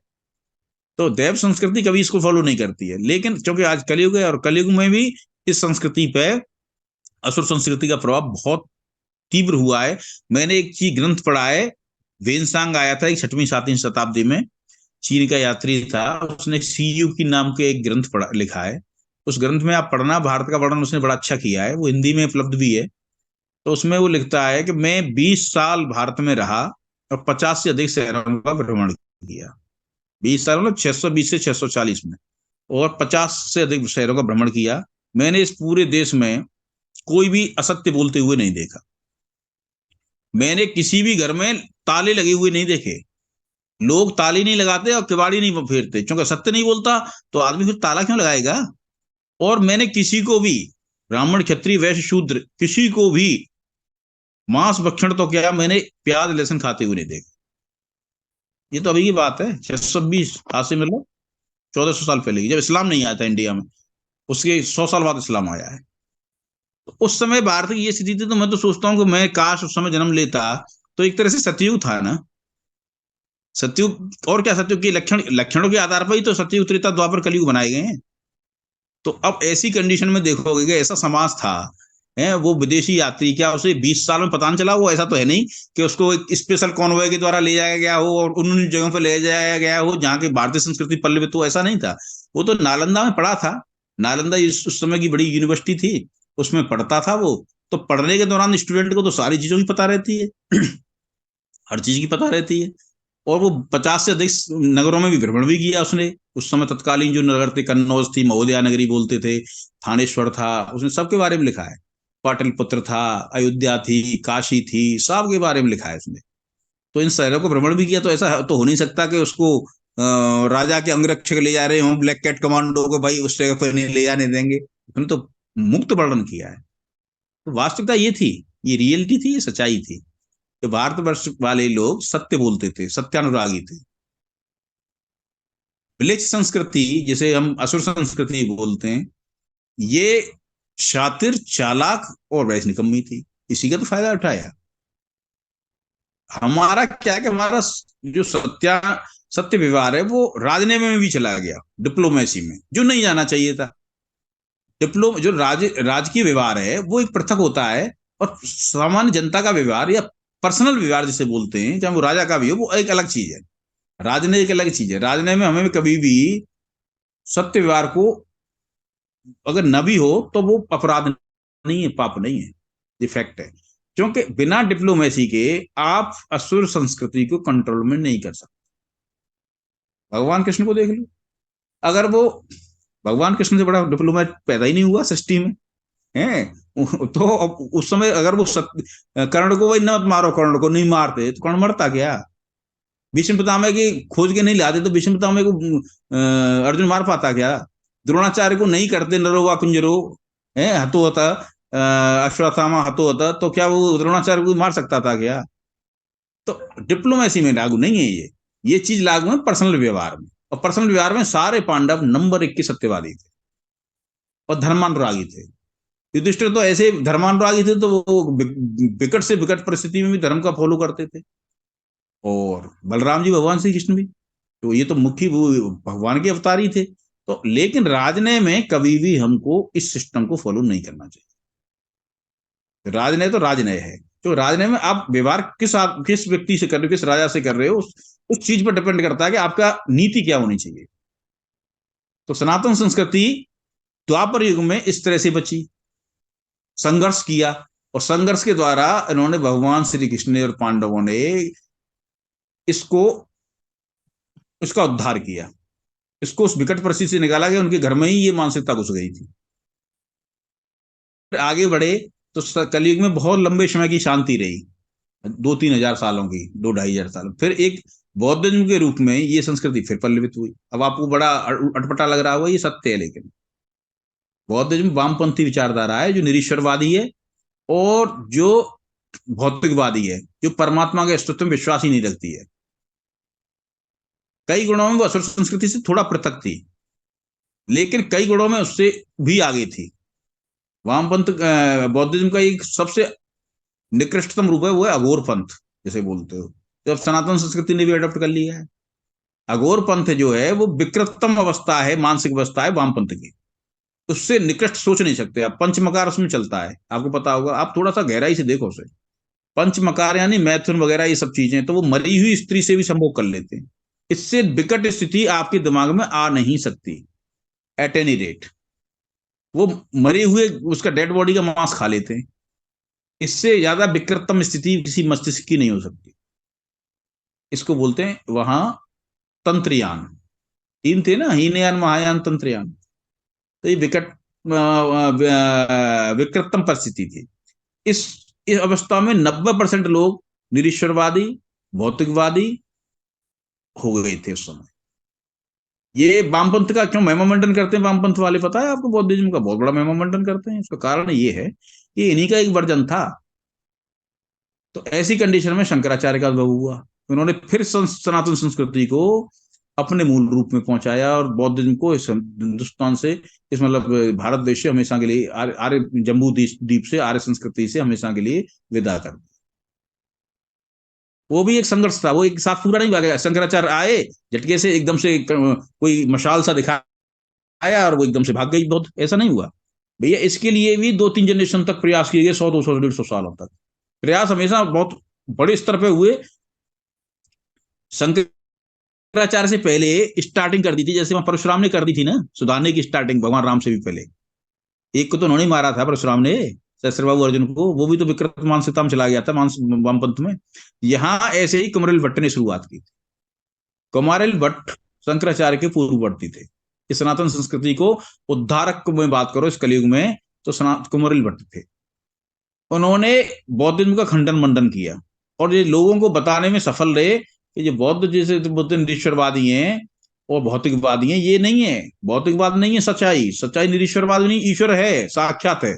उन्होंने लोगों को फिर से बताया, जो 90% जनता भारत की बौद्धिज्म में यकीन करने लगी थी, तो उन्होंने फिर से बताया कि इस ईश्वर की अस्तित्व है। अरे यही काम तो हिरण्यकश्यप कर रहा था, असुर सम्राट सतयुग में। वो कहता कोई ईश्वर नहीं है, मैं ही तो ईश्वर हूं, कोई ईश्वर नहीं है।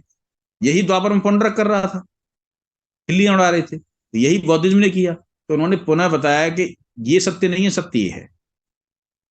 इसके लिए इन्होंने, चूंकि सत्यवादी थे, सत्य विवादी थे, तो उन्होंने खुद को अग्नि को समर्पित भी कर दिया। आपको देखा होगा अग्नि को समर्पित किया, इतिहास में पढ़ा होगा कुमरिल भट्ट ने, अपने गुरु के को दिए हुए वचन को पूरा करने के लिए। ठीक है, उसके बाद फिर आए शंकराचार्य। यहां भी द्व्यर्थी काम चले।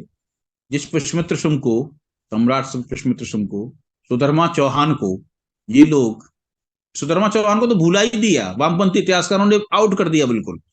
इनका बहुत बड़ा योगदान था।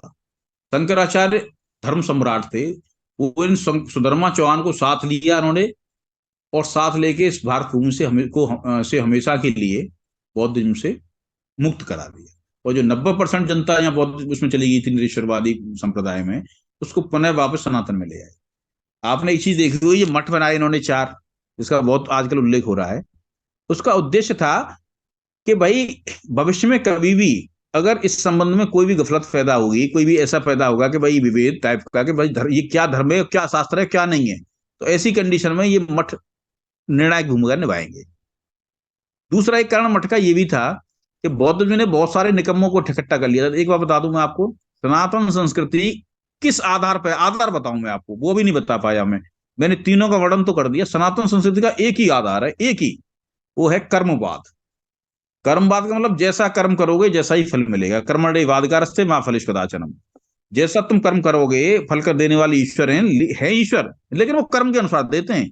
आपने देखा होगा भगवान श्री कृष्ण ने कई बार कहा, रुक्मणी मैया बोली, भगवान आपका भक्त है ये सुदामा, और ये वो बोलेंगे देवी, वो कर्म तो उसके बहुत हैं, लेकिन वो मांगता ही नहीं है, और मैं कुछ दे नहीं सकता। क्योंकि परमात्मा भी बिना कर्म किए नहीं दे सकते तुम्हें। आपको उच्च और ऊर्ध्व गति की ओर जाने वाले कर्म करने होंगे। सनातन संस्कृति इसी बेस पे है। आप जैसे कर्म, इसलिए ऋषि मुनि पूरी जिंदगी बड़ी ही फूंक फूंक के बेहतर कर्म करते हैं। तो परमात्मा से पूछा अर्जुन ने कि भगवान ये बताओ, फिर इस व्यवस्था में ये पता कैसे पड़ेगा कि कौन सा कर्म बेटर है? तो परमात्मा कहते हैं, गहना कर्मणो गति, कर्म की गति बड़ी गहन है अर्जुन, इसको समझना बड़ा मुश्किल काम है। लेकिन इस व्यवस्था में शास्त्र ही प्रमाण है। शास्त्रों में जो उच्च कर्म बताए गए हैं वही प्रमाण है। तो ये पूरा सनातन संस्कृति, भगवान श्री कृष्ण ने गीता ईश्वरीय वचन है, जो अर्जुन से नहीं किया इन्होंने, वो सृष्टि के आदि में एवं विवस्वते योगम प्रोक्तवान हम व्यम, विवस्वान से कहे थे, सूर्य से। तो सूर्य मतलब सृष्टि के आदि में पृथ्वी भी नहीं बनी थी, पृथ्वी पर जीवन शुरू नहीं हुआ था, उस समय सूर्य से गए, उस कालांतर में फैला, अर्जुन से तो दोबारा कहे। तो ये ईश्वरीय वचन है, और ये सृष्टि कर्म के सिद्धांत से ही चलती है। यही सनातन का आधार है।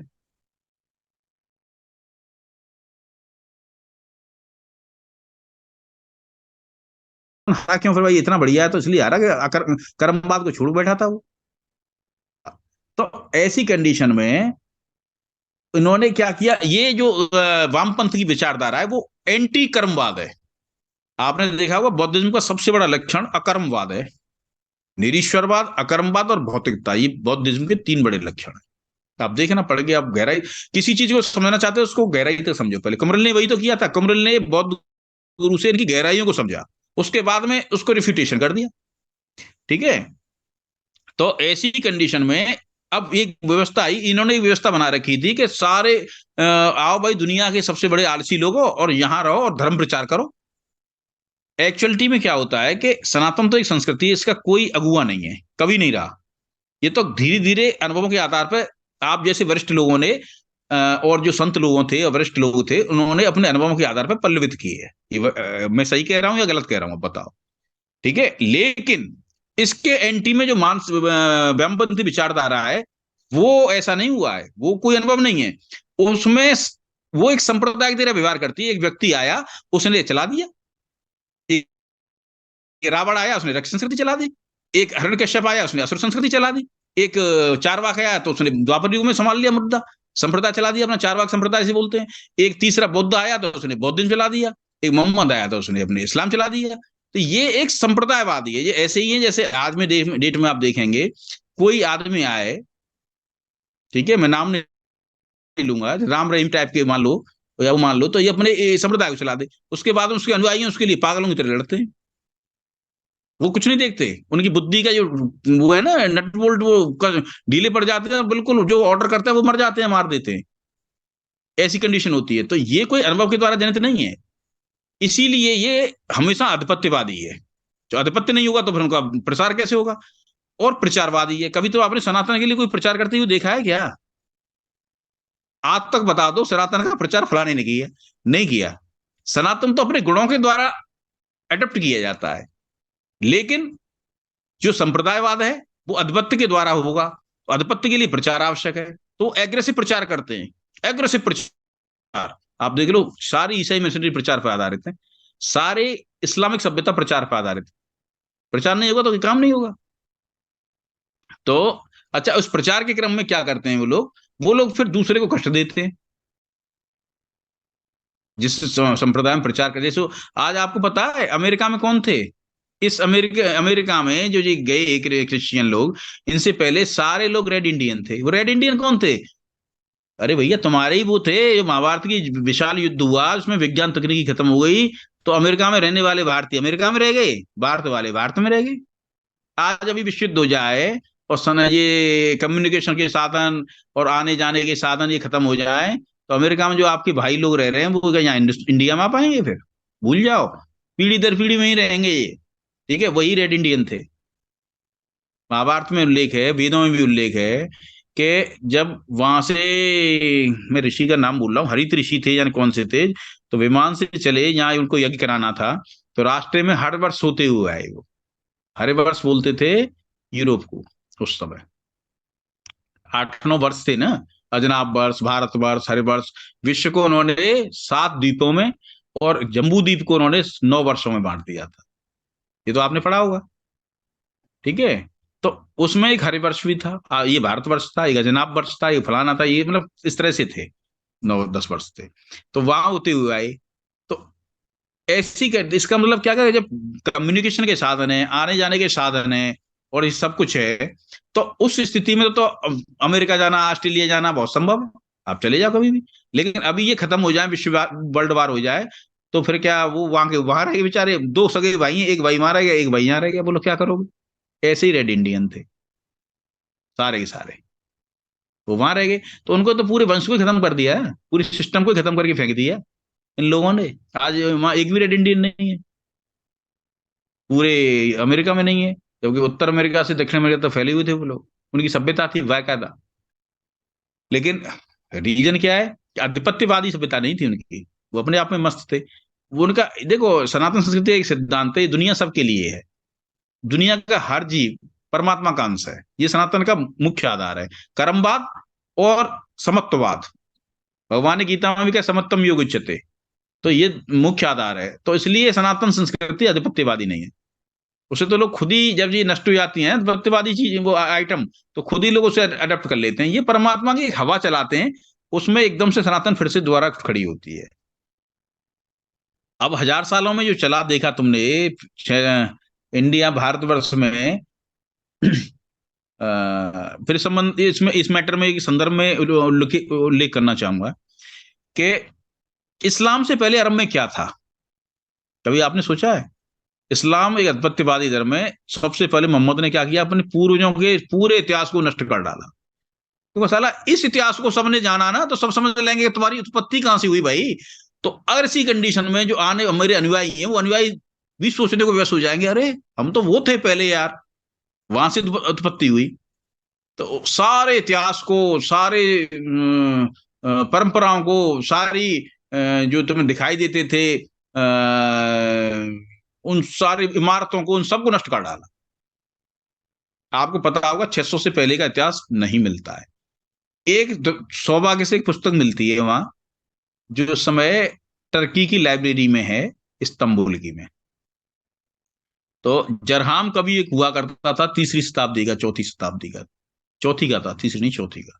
तो उसने सियासत ओकुल नाम की एक किताब लिखी थी। तो उस किताब में तत्कालीन समय का वर्णन है। वो किताब कहीं बची रह गई होगी, इनके हाथ नहीं पड़ पाई, सब नष्ट कर दी।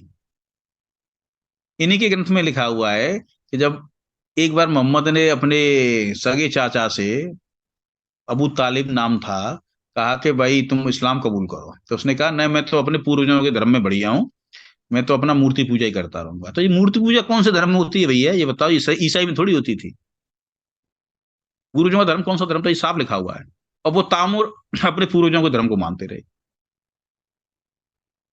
तो जरहाम कवि ने जो लिखा है तत्कालिक दुनिया, चौथी शताब्दी के अरब का वर्णन, अरब का कवि था ये। तो उसमें ये लिखता है कि जय हो उस राजा विक्रम की, जिसने हमारे देश में ज्ञान का प्रकाश फैलाया। उसने अपने सूर से भी तेजमान विद्वान ब्राह्मणों को यहाँ भेजा, जिन्होंने धर्म का आलोक प्रकाशित किया, तेज प्रकाशित किया। ये उसमें लिखा हुआ है किताब। तो ऐसी कंडीशन में प्री इस्लामिक हिस्ट्री में अरब में क्या था, नेचुरली यही था। विक्रमादित्य जो हुए थे वो तत्कालीन, जब बौद्धिज्म का शंकराचार्य ने किया तो वो समकालीन थे। तो जैसे शंकराचार्य के जस्ट 150 साल के बाद, तो उन्होंने पूरे विश्व में सनातन संस्कृति को फैलाया और एक नया सिस्टम खड़ा किया, जिसे मंदिर सिस्टम बोलते हैं। मंदिर सिस्टम पहले भी था, लेकिन पहले केवल शिवलिंग थे। क्योंकि ऋग्वेद में उल्लेख है कि सोमनाथ की शिवलिंग चंद्रदेव ने सतयुग के स्टार्टिंग में बनाई थी। तो जो शिवलिंग तो थी, जो भगवान राम ने रामेश्वरम बनाई, स्थापना की थी, नहीं की थी। तो इस तरह से गौतम ने गौतमेश्वर त्र्यंबकेश्वर बनाई है, और इस तरह से शिवलिंग थी, लेकिन मंदिर नहीं थे बड़े स्तर पर। तो मंदिरों को वाली जो कल्चर, हमारी सनातन कल्चर में मंदिर के प्रारंभ असली रूप से, मतलब व्यापक रूप से राजा विक्रम ने किया। आपको पता होगा कि जहां आज मंदिर बनना है ना कल, जिसका प्राण प्रतिष्ठा होनी है, ये भी राजा विक्रम ने बनवाए थे। जन्मभूमि मथुरा की भी राजा विक्रम ने बनवाई थी। और जिस काशी विश्वनाथ भी राजा विक्रम ने बनवाए थे। पहले जितने मंदिर थे वो राजा विक्रमादित्य की देन थे। विक्रमादित्य विश्व विजयी सम्राट थे, मैं आपको बता दूं। पूरे विश्व पर चक्रवर्ती थे वो। और उन जैसा शानदार सम्राट इस कलयुग में तो नहीं हुआ। मुझे नहीं लगता, मैंने सारे इतिहास को बहुत गूढ़ तरीके से पढ़ा है। जिस अशोक का हम हल्ला मचाते हैं, वो तो अशोक कोई बहुत बड़ा सम्राट नहीं था। एक युद्ध, कलिंग युद्ध हुआ, उसके बाद में ये दिखा दिया गया कि भाई इसको व्यापक, अरे क्षत्रिय का कर्तव्य युद्ध करना है भाई, नरसंहार करना थोड़ी है। नरसंहार थोड़ी होता है, तो सेना का वो है, युद्ध है। किसने कहा है कि आपको उस कलिंग देश की प्रजा को मारो? कभी नहीं है। हमारे किसी ग्रंथ में उल्लेख नहीं है, सनातन संस्कृति में उल्लेख नहीं है कि प्रजा से कुछ कहा जाए। युद्ध रत नहीं है, इसलिए यहाँ एक सिस्टम था युद्ध का कि भागते हुए पे वार नहीं करेंगे, युद्ध छोड़ने वाले पे हम वार नहीं करेंगे। तो फिर वहां नरसंहार कहाँ हुआ भाई? वहां तो दो आदमी युद्ध कर रहे हैं, तो एक आदमी को हारना ही हारना है। ये कौन सी बड़ी बात है? या आप समर्पण कर दीजिए, अदरवाइज हारिए। ये तो महाभारत में तो इससे ज्यादा थोड़ी जनसंहार हुआ। महाभारत में तो बहुत लोग मरे थे, लेकिन महाभारत में कोई ऐसा युद्ध तो नहीं मरा जो युद्ध छोड़ के भाग रहा हो या बैठ गया हो छोड़ के युद्ध को। महाभारत में वही मरे ना जो महाभारत युद्ध लड़ रहे थे। तो लड़ेगा तो वो आदमी, फिर तो दो ही काम होते हैं उसमें युद्ध में, या तो मरता है या फिर आदमी जीतता है।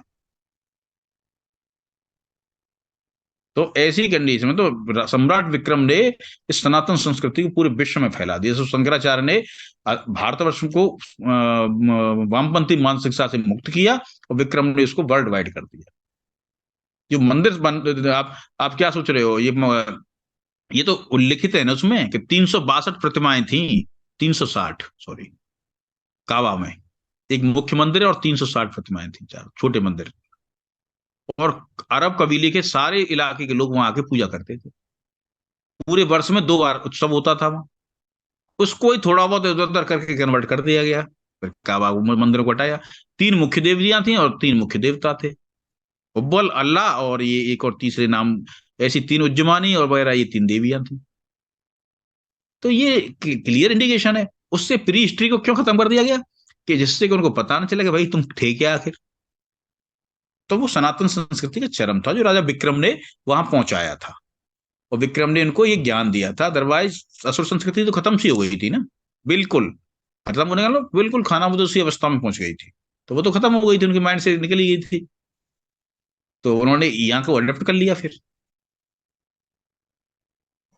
तो ये हुआ। तो इस तरह से सनातन संस्कृति फिर उठ खड़ी हुई, लेकिन 6ठी शताब्दी में फिर सनातन संस्कृति को आघात सहने पड़े, 6ठी से लेके 15वीं शताब्दी तक। अब ये लोग कहते हैं हारी क्यों सनातन संस्कृति?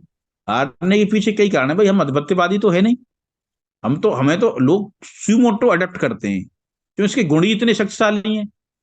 आज भी कोई आदमी जो असुर मानसिकता वाला है वो इस सनातन संस्कृति को अडेप्ट करता है, तो कोई प्रचारक थोड़ी उससे आगे कहता है तुम अडेप्ट कर ले। वो तो गुण समझ के, उनको स्वतंत्रता समझ के अडेप्ट करता है। और यही हमारी ताकत है, कर्मवाद सबसे पहली ताकत है, इसलिए इसको कोई नष्ट नहीं करता, क्योंकि कर सकता, क्योंकि कर्म के बेस पर ही परमात्मा ने जो तीनों सृष्टियों के नियामक है, सारी यानी कितनी अनंत सृष्टियों के नियामक हैं, और जो इस पूरी सृष्टि में फैले हुए हैं, उन्हीं के तेज से इस सृष्टि का प्रसार है। वो उन्होंने जो संविधान बनाया मानव मात्र के लिए और किसी भी जीव मात्र के लिए, वो कर्म का सिद्धांत है, जिसमें भोग एक कैटेलाइजर है। इसमें मनुष्य की योनि कर्म योनि है और योनि भोग योनि है। तो मनुष्य इस योनि में जो भी इस जीवात्मा कर्म करती है उसके अकॉर्डिंग इसको भोग मिलते हैं, अधोगति या ऊर्ध्वगति। ठीक है, मनुष्य में भी 4 लाख योनियां है, सृष्टि में बताई गई 84 लाख योनियां है, ये तो आपको पता होगा। जिसमें मनुष्य में अकेले में 4 लाख तरह के विभेद हैं, 17 लाख तरह के कीट पतंगे हैं, 20 लाख तरह के चौपाई और पशु हैं। इस तरह से क्रमशः विभेद हैं, कई तरह के जलचर हैं, वनचर हैं और नभचर हैं। तो इस तरह के 84 लाख तरह की जीव जंतु हैं दुनिया में। वृक्ष भी इसी में शामिल है। तो इस तरह से इन 84 लाख योनियों में भटकता है आदमी कर्म के द्वारा, जितना कर्म का बैलेंस होता है उतना भटकता है। ये जो सिद्धांत है, ये सिद्धांत परमात्मा का दिया हुआ है, किसी व्यक्ति ने दिया क्या? कर्म का सिद्धांत नहीं, ये तो परमात्मा ने दिया है। ठीक है, और गीता के रूप में पहली बार दिया। तो सनातन संस्कृति जीवंत है, सतत है, प्रलय के अंतिम तक रहेगी। एक टाइम ऐसा भी आएगा जब कल के अवतार होगा, तो उस समय सनातन संस्कृति यही लगेगा कि गई, अब तो खत्म है बिल्कुल, क्योंकि ये भी नष्ट हो चुकी होगी इसमें। तो उस समय महाप्रलय कर दी जाएगी। फिर जो भी बचेंगे वो सनातन संस्कृति के संवाद ही बचेंगे, मनु और जो महर्षि मनु है। ठीक है, तो वो क्रमशः संस्कृति को फिर आगे ले जाएंगे। तो मूल मुद्दा सबसे बड़ा यही है कि हम कि सनातन संस्कृति जीवित रहेगी। ये हमारा संशय है, ये कभी कहीं नहीं जाने वाली है, क्योंकि कर्म के सिद्धांत को मानती है। जब बेहतर कर्म हमारा होगा तो ये नष्ट हो ही नहीं सकती, क्योंकि परमात्मा तो कर्म के सिद्धांत के अनुसार ही चलते हैं ना। ये संप्रदाय नहीं है कोई, ये संप्रदाय किसी ने चला दिया उसको पूजा कर रहे हैं। संप्रदाय कितना कच्ची चीज हो सकती है, ये आप देख सकते हैं। ये हवा के आते हैं और पूरी दुनिया में छाते हैं। एक समय बौद्धिज्म भी छा गया था भाई, और आज उसका नाम भी नहीं है, और हवा के झोंके की तरह चले जाते हैं। एक आंधी है, एक तूफान सा है, बीच बीच में सनातन संस्कृति के एरिया में आता है।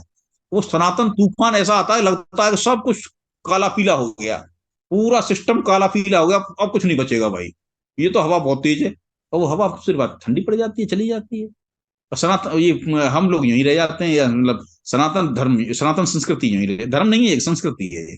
धर्म तो उसे कहते हैं जो कि जीवन जीने का तरीका है, जिसे धर्म बता दिया। ये रिलीजन विलीजन कुछ नहीं, ये कल्चर है हमारी।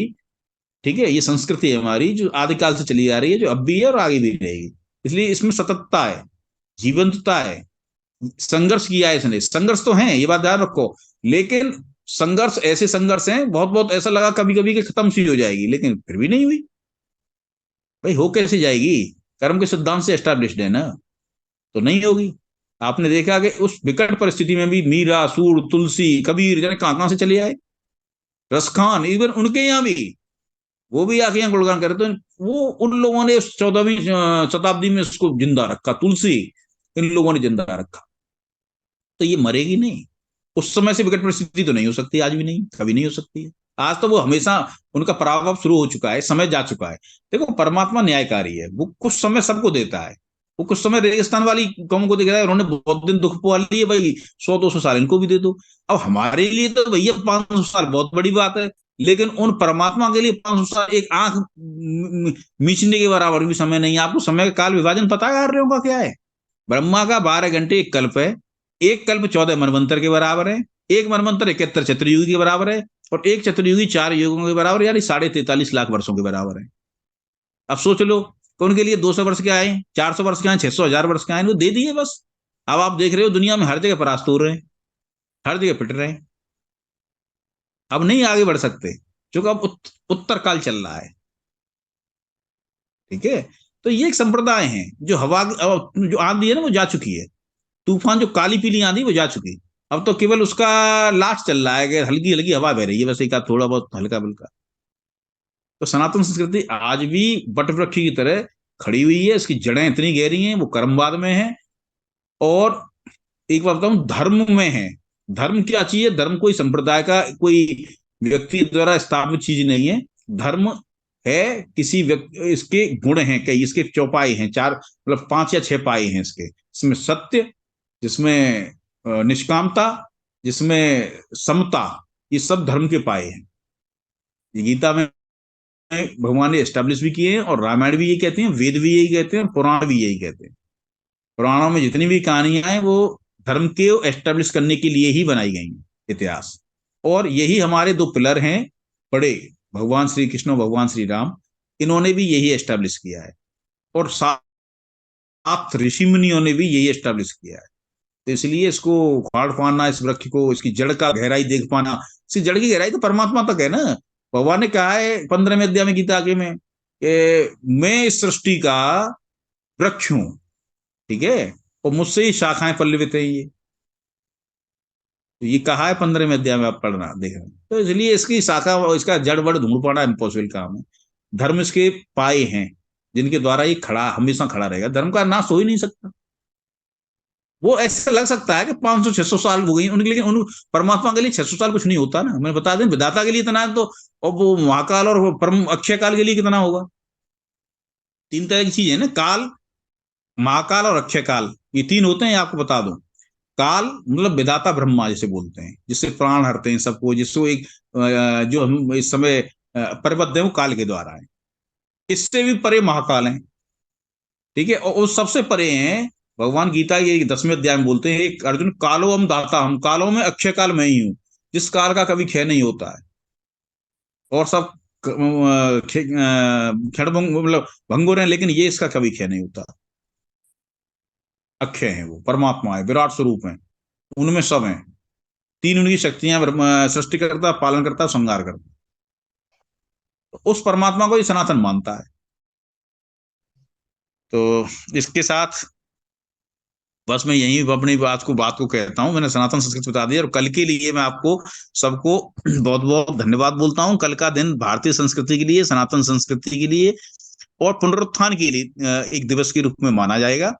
और हम में विभेद हो सकते हैं, लेकिन सनातन संस्कृति वाले सभी व्यक्ति कल के दिन को एक विशिष्ट दिन मानेंगे, हमेशा ऐतिहासिक दिन माना जाएगा। 500 सालों का संघर्ष रहा है इसमें। 1500 ईस्वी से लेके 1526, 27, 28 ईस्वी से लेके 2000, कम से कम 1992 तक तो मान ही लो। उसके बाद में तो न्यायालयिक वो रहा है इसमें। 1992 में इसका अंत हुआ था जिस दिन, तब तक का एक लंबा संघर्ष था। ये मान लो, इस संघर्ष में जाने कितने लोगों ने अपने प्राण गंवाए हैं। सनातन वाले इसको नहीं देखते, क्योंकि वो तो मानते हैं कि सृष्टि है, जो ये हमारा शरीर है, ये तो शरीर तो भौतिक है, इसकी क्या है, नष्ट हो जाएगा, लेकिन जीवात्मा थोड़ी मर रही है।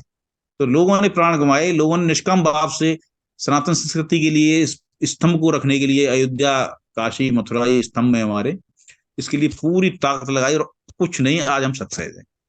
कल का दिन विशिष्ट दिन है। कल के दिन का आपके लिए शुभकामनाएं, बहुत बहुत शुभ और बधाई हो आप सबको। धन्यवाद। धन्यवाद आदरणीय प्रमोद कुमार साहब, बहुत बहुत धन्यवाद। और ऐसा लगता है कि पूरे विश्व में हमारी संस्कृति थी और उसका पुनरुत्थान अब होने जा रहा है, मतलब उसका आगाज हो चुका है। अब मैं आदरणीय देवी साहब से निवेदन करता हूँ कि दो शब्द धन्यवाद कहते हैं। आदरणीय देवी। प्रणाम प्रवीण कुमार जी। आज तो आप क्या बताएं, आज का कोई हमारे पास शब्द नहीं है कुछ बताने के लिए। आपने कहाँ से शुरू किया, शुरू ही आपने क्या ये फिनिक्स बर्ड से आपने इसकी तुलना की है। बिल्कुल वही है, मनुष्य सोचता है ये खत्म हो गई और कैसे दोबारा जागृत हो जाएगी। और सनातन को धर्म नहीं है, सबसे बड़ी बात है। आपने कहा ये बिल्कुल क्लियर कर दिया, सनातन संस्कृति है, कोई धर्म नहीं है, कोई पंथ नहीं है। वो हमेशा जीवांत है, वट वृक्ष की तरह है। आपने क्या क्या सिमलियां दी हैं, आपका सबसे पहले तो मैं ज्ञान की बात करता हूँ। इतना आपका अध्ययन है, इतना ज्ञान है। मैं आपसे एक प्रश्न पूछना चाहता हूँ, आपने इसको किसी पुस्तक के रूप में क्या वर्णन किया है? ये जरा थोड़ा सा आप जरा इसका, क्योंकि ये ऐसे आपने हमको तो बता दिया, ये कितने लोग ये सब जानते हैं, इसका व्याख्या कैसे सब तक पहुंचेगी? इसका थोड़ा सा मैं आपसे प्रश्न करना चाहता हूँ। ये आपका कर्तव्य भी बनता है कि जो आपने बताया ये किसी को पता है और किस तरह आगे बढ़ाया जाए। प्रवीण कुमार जी, जरा इसके बारे में थोड़ा सा आपसे पूछना चाहूंगा। जी जी। मुझ में एक थोड़ा सा कमी है, मेरे में भी, हर आदमी में होती है, कि मैं लिख नहीं पाता हूँ। ये मुझ में कमी लेकिन है। ये जस्टिस नहीं है। आप हमारे साथ इस सनातन संस्कृति के साथ अपनी अपनी अपने जन्म के साथ ये न्याय नहीं कर रहे अगर आप इसको नहीं लिखें। क्योंकि जब हमने भी बहुत अध्ययन किया है तकरीबन बहुत चीजों का, लेकिन ये सब चीजें आपने पहले भी दो चार बार हाथ इधर उधर टच की थी बहुत बार। आपके हर प्रवचन में कुछ ना कुछ होता है, लेकिन इस तरह का विश्रांत, इस तरह का आप रामायण एक बिल्कुल एक सोचा साचा एक रचना थी। वशिष्ठ को भी पता था और विश्वामित्र जी को भी पता था, कई उसमें एक भागीदार थी। ये सब चीजें, और यक्ष का चीनी यक्ष है कैसे, मानसरोवर जी के पास युधिष्ठिर ने जो पूछा था वो आपने उसका ये लक्षण बता रहे भी, उसकी ये प्रमाणता है। और ये सब चीजें जो आपने बताई हैं, व्यू साहब ने आपने कहा 50 सिटीज का उन्होंने किया और ताला नहीं था सब, ये सारे ये सब हैं। लेकिन एक जगह इसको एक एक क्षिप्त करना, एक पुस्तक के रूप में लिखना, ये एक धरोहर बन जाएगी भारतवर्ष की। मैं ये कहना चाहता हूँ, आप इसका आप जहाँ भी एक बुजुर्ग हैं, आपने आप मेरे बुजुर्ग हैं। आप मैं अब इसको प्रारंभ करूंगा, और आपको मैं टाइम टू टाइम बताता भी रहूंगा, शर्मा जी को भी, आपको भी, कितना हो गया। मैं आपको इसको प्रारंभ करूंगा अब लिखना, इसका मतलब बिल्कुल, ये है। ये एक हमारे देश पे, हमारी संस्कृति पे एक आपका एक बहुत उद्धार होगा। ये एक, ये समझिए कि आपके जीवन का एक, आपको प्रभु ने जैसे हर एक जीव को किसी न किसी लक्ष्य के लिए भेजा है। मुझे लग रहा है आपको, आपसे सुन के, पहले भी आपको सुना, आपके बारे में जानते भी हैं, लेकिन आज का व्यक्ति सुन के ऐसा लगा कि ये अद्भुत है, अचंबा है कि ये आपका आप शायद इसीलिए इस संसार में जन्म लिया है, कि इस सनातन के लिए लिया है। जैसे आपने कहा, ये जो सनातन की है, ये प्रभु की कृपा है, ये किसी का बनाया हुआ सनातन संस्कृति नहीं है। ये उसकी कॉस्मिक की व्यवस्था है जी कि ये जी। सनातन धर्म रहेगा।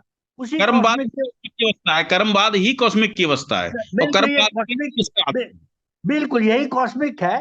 तो उसकी हम्म, कॉस्मिक की अवस्था से मैं क्योंकि आध्यात्मिक तौर पे हूँ, तो मुझे लग रहा है कि आपका अस्तित्व इसीलिए हुआ है, क्योंकि आपने शंकराचार्य की बात की, कुमार भट्ट की बात की, आपने अत्रि ऋषि की बात की, उसकी बात की, सबने किया। जैसे आपने बोला ईसाई कैसे आए, इस्लाम कैसे आए, चारवाक कैसे आया, बौद्ध कैसे आया, और सबके आते आते कौन कौन उसको खत्म करने के लिए पैदा हुआ, ये सब कॉस्मिक व्यवस्था है, सब कॉस्मिक जी व्यवस्था है। जी जी और जी। बहुत मैं शब्द नहीं है, बोला भी नहीं जा रहा है, ये आप इतने वो हो गए, हम विभोर हो गए हैं। और हम्म, बहुत आनंद आया। अब इस आनंद की बात भी नहीं, आपके आने से पहले ही हम लोग आनंद में थे। मैं इनको बता रहा था कि एक ब्रह्मलीन होने में जो आनंद होता है, आज के वक्तव्य के अनुसार बात भी एक वही एक ब्रह्मलीन वाली बात आ गई, कहाँ पहुंच गए। हमको गर्व हो रहा है अपने आप पे। पहले भी बहुत बार हम अरविंद जी से भी पूछते थे, वे गुरुदेव ने कहा था ये वो वक्त आ रहा है, बदल रहा है। आज बिल्कुल सामने कल का जो वक्त है, ये इस भारतवर्ष की सृष्टि में कभी आज तक नहीं हुआ। राम कृष्ण के वक्त भी ऐसा अनुभव कभी नहीं हुआ होगा, समस्त समाज को कभी नहीं हुआ होगा जो कल होने वाला है। तो जी आपने जी। इतना, आपको आपने सबको विभोर कर दिया है एक। लेकिन आप लिख देंगे, राइटिंग में आ जाएगा, इस देश अब की मैं धरोहर बन जाएगी वो। कल के शुभ दिन से इसका प्रारंभ कर रहा हूँ, आपको बता बहुत दूं। आनंद, बहुत बहुत कि धन्यवाद। कोटि मोटिवेट कोटि। किया, आप मेरे मोटिवेटर हैं। कल के शुभ दिन से इसकी प्रारंभ कर दूंगा, चाहे मैं 4 पेज लिखूं, कल लिखूंगा जरूर। चलिए। बहुत बहुत प्रभु की कृपा है हम सब पे, सब पे, एक कॉस्मिक की आप पे कृपा है। बहुत बहुत धन्यवाद। आप कोई शब्द नहीं है आप हमारे पास। आदरणीय देवी साहब, आप देखिएगा कि आदरणीय प्रमोद कुमार जी का आज कोई प्रवचन नहीं था, आज किसी और का था। वो आज अयोध्या चले गए, स्वामी अरविंद स्वामी जी। तो हमने इनसे निवेदन किया, तो इन्होंने हमारा निवेदन स्वीकार किया। तो ये ईश्वर की ही लीला है।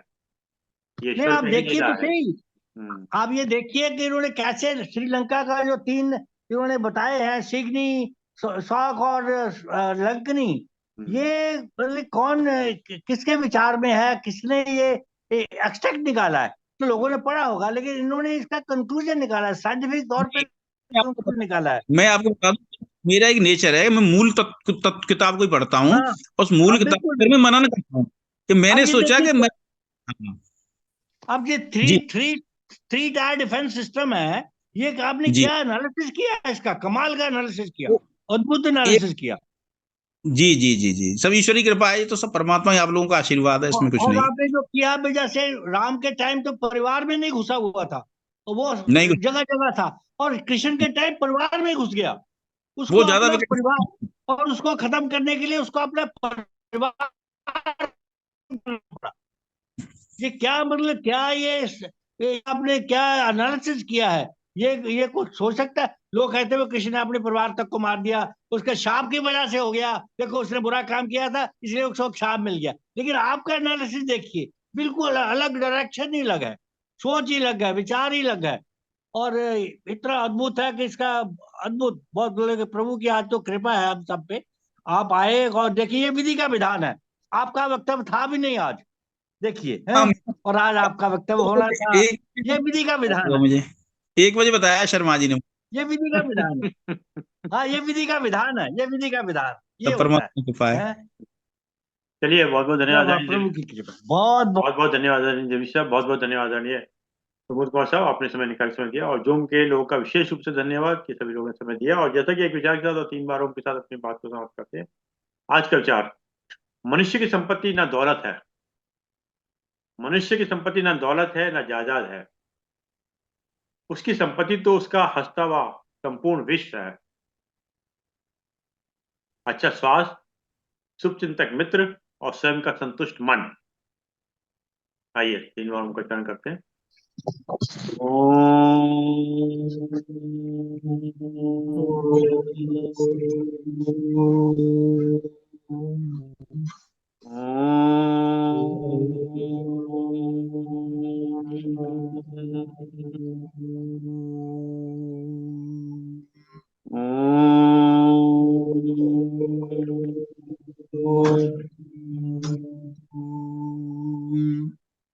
शांति शांति शांति। सभी को प्रणाम, सभी को प्रणाम।